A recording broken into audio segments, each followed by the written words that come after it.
Olá, tudo bem com você? Eu estou aqui no jardim da casa da minha mãe, em Criciúma, Santa Catarina. Tá frio, estamos passando alguns dias aqui de férias, visitando a família.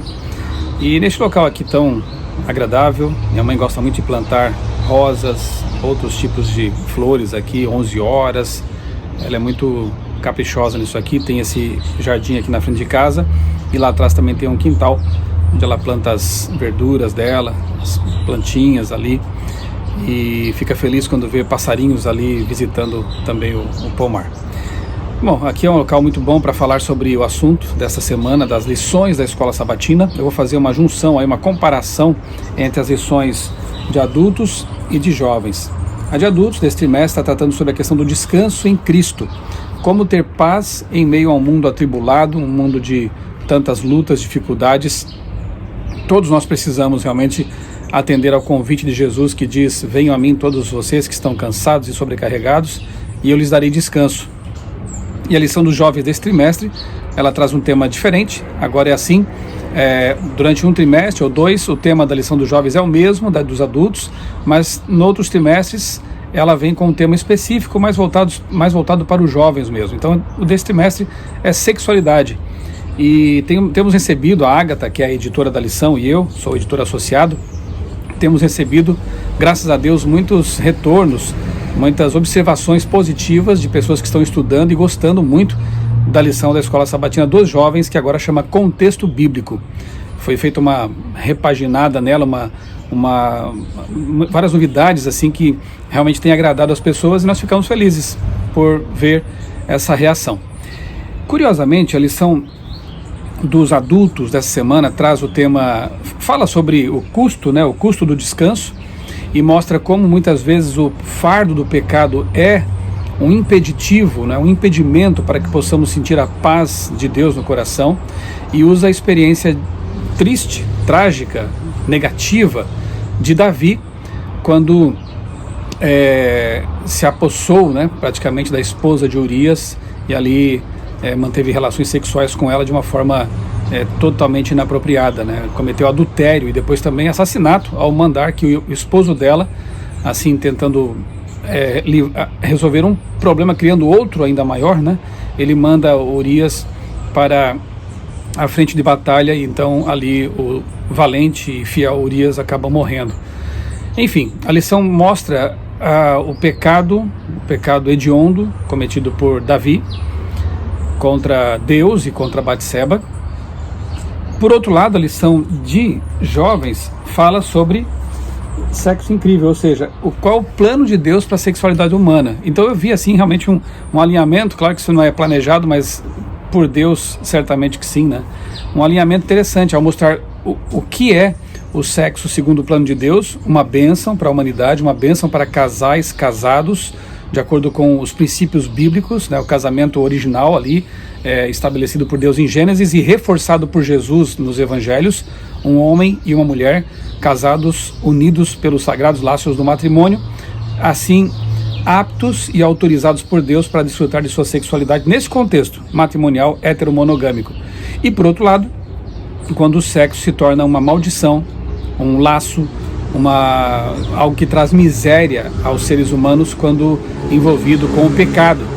Então dá para fazer realmente paralelos bem interessantes aqui entre as duas lições. A lição dos jovens, eu não vou me deter muito nela, porque eu tenho publicado aqui em meu canal os resumos que a doutora Maura Eduarda Brandão, que é diretora do Museu das Origens lá em Galápagos, o Origins Museum, também é doutora em Biologia, ela tem feito aí resumos bem interessantes da lição dos jovens, toda semana, e no fim da semana eu agrupo todos eles num vídeo e tenho postado aqui em meu canal. Espero que esses conteúdos estejam sendo úteis para você, porque realmente ela faz comentários bem interessantes ali da lição dos jovens. Então eu não vou me deter muito aqui no conteúdo da lição dos jovens, vou comentar um pouco mais a lição de adultos, mas a lição dos jovens ela fala aqui sobre o fato de que Deus não é um Deus estraga prazeres, pelo contrário, Deus criou a sexualidade humana.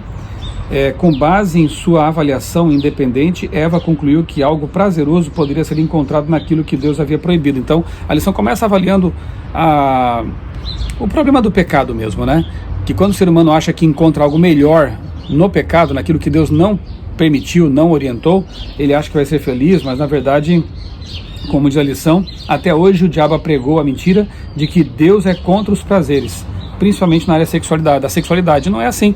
Quando nós lemos, por exemplo, o livro de Cantares na Bíblia, não vemos ali a menção a filhos, portanto, a abordagem da sexualidade entre um casal, um homem e uma mulher, Salomão e Sulamita, do ponto de vista dos prazeres mesmo, né, das sensações, e não necessariamente da procriação, porque o sexo foi dado não só para a procriação, mas também para que o casal casado pudesse desfrutar dessa intimidade prazerosa, que une o casal, que os aproxima mais um do outro. Um dos textos aqui da lição de domingo de jovens é Salmo 37:5, que diz: entrega teu caminho ao Senhor, confia nele e mais ele fará. Então entrega a tua sexualidade a Deus também, porque ela faz parte da sua vida e ele vai abençoar você também, se você confiar nele, se você permitir que Deus dirija essa área importante também da sua vida. A lição de segunda fala sobre como aproveitar o sexo, questão da vitalidade física, do sem culpa, sem estresse, enfim. Eu me lembrei quando li essa lição aqui de uma pesquisa que foi feita com cristãos, acho que foi nos Estados Unidos, né, com evangélicos mesmo. E foi percebido que os cristãos, os evangélicos, os que praticam aquilo que está na Bíblia, vivem sob as orientações bíblicas, desfrutam mais plenamente da sua sexualidade do que as pessoas que não são guiadas pelos princípios bíblicos. Foi uma pesquisa que surpreendeu muitas pessoas, porque achavam que os crentes, os cristãos, eram pessoas, travadas, inibidas, que viam pecado em tudo, mas muito pelo contrário. São pessoas que dizem desfrutar realmente da liberdade que Deus concedeu, inclusive no campo da sexualidade. Lição de terça-feira, considerações contraceptivas. Uma lição falando sobre contracepção, interessante isso, né? Que o ser humano tem que ter responsabilidade também, a importância do planejamento familiar. Não é porque Deus disse crescer e multiplicar e que nós temos que fazer isso sozinhos, né? Então nós temos que ter sabedoria, bom senso para também administrar nossas famílias. Sexo, a questão aquela polêmica já antiga, né, de sexo no sábado ou não. Adão e Eva muito provavelmente tiveram sua intimidade ali nas horas sagradas do sábado, e se o sábado é sagrado e o sexo também é sagrado no contexto matrimonial, não há por que não vincular uma coisa com a outra, né? Mas é uma questão muito pessoal também, cada casal decide essas questões, não é? Mas a lição trouxe esse assunto porque durante muito tempo ele acabou sendo alvo de algumas polêmicas e ela ajuda a esclarecer também esse assunto aqui. Enfim, uma lição muito boa, muito tranquila assim, né? Eu recomendo que você leia, estude essa lição, faça a assinatura da lição dos jovens, porque os temas que vêm por aí também são muito bons nos próximos trimestres. E a lição dos adultos dessa semana, como eu disse, tratou do tema o custo do descanso.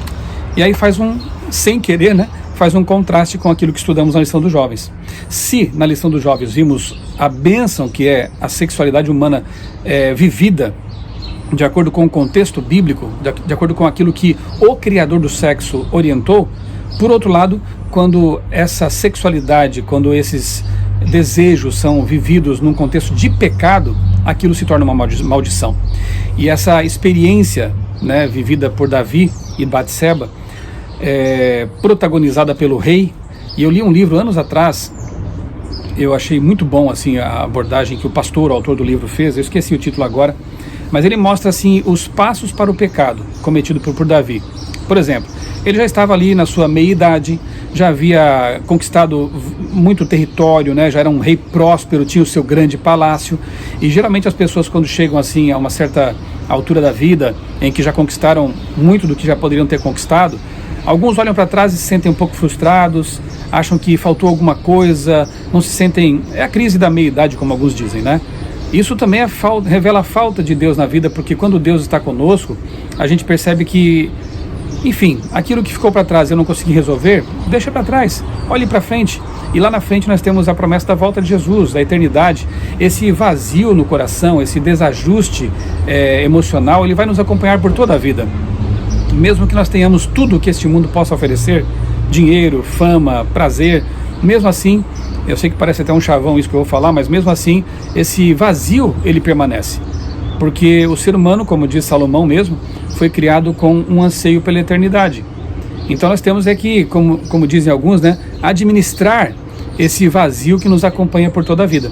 E não achar que o pecado ou uma aventura possa ser a satisfação para isso, porque frequentemente o que vem depois é pior do que aquela experiência anterior de um suposto vazio, né, na vida, no coração.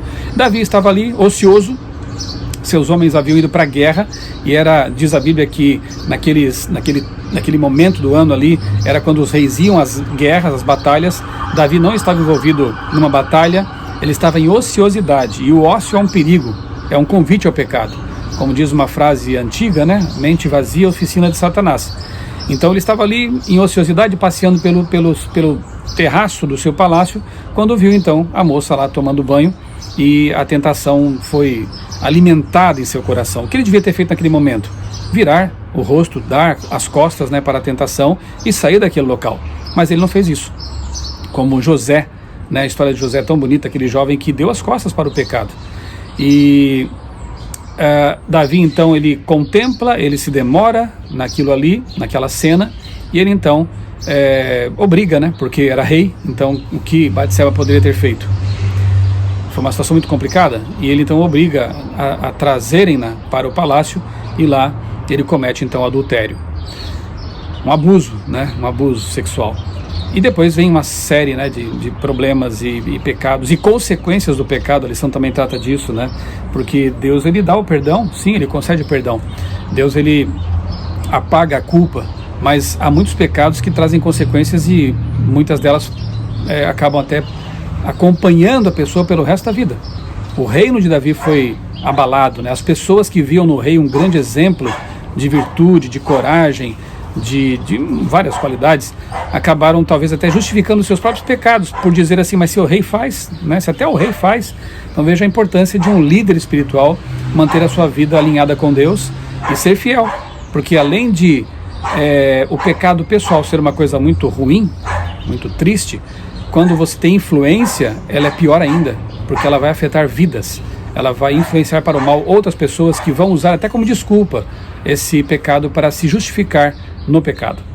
Eu vou ler aqui para vocês, toda semana eu publico, né, no meu blog outraleitura.com.br, eu publico aqui as perguntas interativas da lição que são feitas pelo pastor Natal Gardino. Você já sabe disso, né? Toda semana, ali por quinta-feira, no máximo sexta-feira, eu posto aqui no meu blog essas perguntas que são formuladas pelo pastor Gardino, justamente para estimular os professores, os que são líderes nas unidades de ação da Escola Sabatina nas várias igrejas, para ter um material para promover uma discussão em grupo.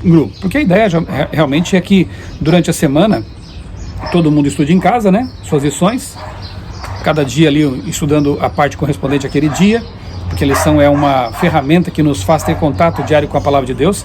E depois, na Escola Sabatina, aos sábados, a gente tem ali um momento para trocar ideias, né? Cada um compartilhar os seus insights, suas ideias, enfim. E essas perguntas aqui que o pastor Natal formula, elas ajudam nessa discussão. Ele escreveu assim, ó: para quem não conhece a história de Davi e Batseba, e como ele cometeu um crime horrível para tentar encobrir... Você está ouvindo aí os cachorrinhos, né? Tem 2 cachorros aqui da minha mãe, aí fica um pouquinho agitado aqui o ambiente, mas estamos aqui em natura, né? Para quem não conhece a história de Davi e Batseba e como ele cometeu um crime horrível para tentar encobrir outro, aí o texto é 2 Samuel 11, 1 a 27. Em sua opinião, por que essa parte da história de Davi, apesar de ser tão vergonhosa, está tão bem registrada nas Escrituras? Se a Bíblia só contasse o lado positivo, o lado heróico de seus personagens, eu ficaria desconfiado de que realmente ela seria a palavra de Deus. Porque como palavra de Deus, ela mostra a natureza humana em sua realidade. E a natureza humana tem esses altos e baixos, e ela mostra, sobretudo, a forma como Deus lida com o pecador. Odeia o pecado, mas ama o pecador. Então, realmente, a Bíblia registra esses... E é bom até que ela tenha feito isso, porque isso nos traz esperança. Porque todos nós somos pecadores e cometemos nossos pecados também. Temos, muitas vezes, um passado de que nos envergonhamos e nos arrependemos e queremos esquecer. Então, se essas pessoas da Bíblia que tiveram o perdão, puderam tocar a vida delas para frente, né, tiveram essa experiência, nós também podemos ter. Que bom que a Bíblia é clara com respeito a isso. É difícil entender como Davi, um homem a quem Deus havia honrado tanto, cometeu crimes tão grotescos. Não importa quem sejamos ou quanto já tenhamos sido abençoados. Que lição aprendemos com essa história? Pense aí sobre isso, né? Por que o profeta Natan preferiu contar uma história alegórica ao rei? Ele contou uma parábola, né, para abordar o rei, em vez de lhe falar na cara sobre a gravidade de seu pecado. Talvez se o profeta Natan chegasse assim, logo de cara, apontando o pecado do rei, ele até poderia ter ficado irado e quem sabe até punido o profeta. Não sei qual seria a reação dele. Mas como o profeta, sabiamente, inspirado por Deus, ele conta uma história, uma parábola de um homem injusto que tinha um monte de ovelhas e um outro que tinha só uma ovelhinha, ele ainda foi lá, esse que tinha um monte de ovelhas, e roubou a ovelha do que só tinha uma, e pergunta então ao rei o que devia ser feito a esse homem. O rei sentenciou à morte.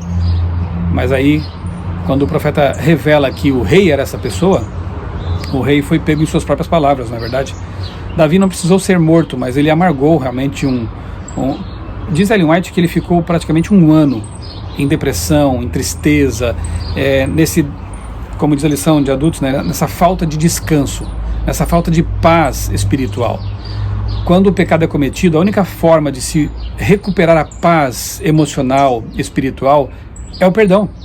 É a restauração do relacionamento com Deus, é a reparação do erro feito, se for possível também. Então, Natan, graças ao uso dessa parábola, também teve a própria vida protegida, possivelmente, né? Segundo Samuel 12:13, se Deus perdoou Davi no mesmo instante em que ele reconheceu sua condição, por que ele ainda teria que sofrer as consequências de seus vergonhosos atos? É uma parte meio difícil aqui de às vezes explicar na Bíblia, porque envolve cultura hebraica antiga, né? Para os hebreus, e a linguagem da Bíblia reflete esse pensamento, aquilo que Deus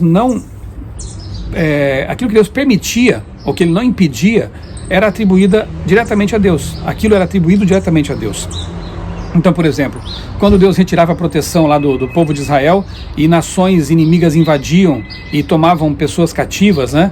Muitas vezes é dito que Deus enviou aquele problema, aquele juízo, aquele mal, quando na verdade o que Deus fez foi se retirar de forma como um cavalheiro, né? Um gentleman, porque as pessoas não queriam mais saber de Deus. Ele então se afasta e permite que elas colham as consequências de suas escolhas, de seus atos, de seus pecados. E assim também foi com Davi. Ele foi perdoado, mas as consequências do pecado dele vieram e acabaram servindo também de lição, não só para ele, como para aqueles que observavam tudo e também para nós que vivemos aqui hoje, né? É importante pensar também nas consequências. Como diz uma frase conhecida, nós somos livres para fazer escolhas, mas somos escravos das consequências, ok? O Salmo 51 foi escrito pelo rei Davi logo após o reconhecimento de seu pecado. Que elementos desse salmo demonstram que o arrependimento foi verdadeiro? Como esse mesmo salmo pode nos dar forças quando também erramos e reconhecemos o nosso erro? De fato é um salmo muito bonito. Se você não leu ainda essa semana, eu convido você a lê-lo, né? Eu vou ler só aqui alguns versos. Veja, entenda o contexto. Davi havia sido confrontado com seu pecado. Davi havia reconhecido o seu grande erro diante do profeta, depois de amargar aí meses de um sentimento, né, de culpa, de peso sobre os ombros. Ele então escreve assim, compadece-te de mim, ó Deus, segundo a tua benignidade e segundo a multidão das tuas misericórdias, apaga as minhas transgressões, lava-me completamente da minha iniquidade e purifica-me do meu pecado, pois eu conheço as minhas transgressões e o meu pecado está diante de mim sempre, porque pequei contra ti somente, e fiz o que é mal aos teus olhos, de maneira que serás tido por justo no teu falar e puro no teu julgar. Eu nasci na iniquidade, ele reconhece que a sua natureza é pecaminosa, e em iniquidade, em pecado, me concebeu a minha mãe. E assim vai o salmo muito bonito, como eu disse, de um homem reconhecendo o seu pecado e pedindo a Deus perdão, purificação e um novo coração. Esse salmo deve ser lido por nós sempre também, para que nós possamos reconhecer nossos pecados e pedir que Deus também nos purifique. Salmo 51, 11 e 12, porque Davi sentia agora a necessidade do Espírito Santo. O que significa a expressão restitua-me a alegria da salvação? Como podemos experimentar essa alegria? É aquilo que eu falei logo no começo desse comentário aqui em vídeo, né? Que sem o perdão, sem essa reconciliação com Deus, não pode haver descanso real, não pode haver paz emocional, especialmente se você já conhece a verdade, conhece a palavra de Deus, conhece Deus e está vivendo em pecado aberto, pecado consciente. Uma coisa é o tempo de ignorância, que Deus não pode nos atribuir como culpa, mas quando nós conhecemos a vontade de Deus, sabemos quais são as orientações de Deus para cada área da vida, inclusive na área sexual, e vivemos em desacordo com essa vontade, ou pior, tentamos às vezes até manipular a palavra de Deus, distorcê-la, relativizá-la, atualizá-la, como dizem alguns, para acomodar nossas práticas pecaminosas, aí não tem como haver paz no coração. A pessoa vive uma dissonância interna e isso não faz bem. Isso prejudica o ser humano como um todo. Então Davi entendeu que somente vivendo em paz com Deus, realinhando sua vida com a vontade de Deus revelada na Bíblia Sagrada, ele poderia finalmente desfrutar de paz, desfrutar de bem-estar emocional, poder tentar corrigir algumas coisas que poderiam ser corrigidas e contar com a misericórdia de Deus para outras que não pudessem ser corrigidas. Qual a relação entre a conversão verdadeira e o evangelismo? O verso 13 do Salmo 51, vamos ler aqui de novo, Salmo 51, é um salmo que compensa, eu creio que você estudou ao longo dessa semana esse salmo, porque ele fala da esperança. E o verso 13 fala, como diz a lição aqui, do evangelismo.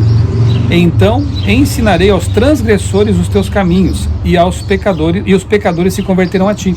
Ou seja, se você pecou contra Deus, se você cometeu, se você fornicou, adulterou, viveu sua sexualidade de modo indevido, pecaminoso, ou qualquer outro tipo de pecado, você pode pedir perdão a Deus, você pode contar com a restauração promovida pelo Espírito Santo, e a partir disso, como Jesus fez com Pedro à beira-mar, ele diz assim: Pedro, então apacenta minhas ovelhas, se você realmente se arrependeu, se você me ama, ou seja, volta a ser um pregador, um pastor.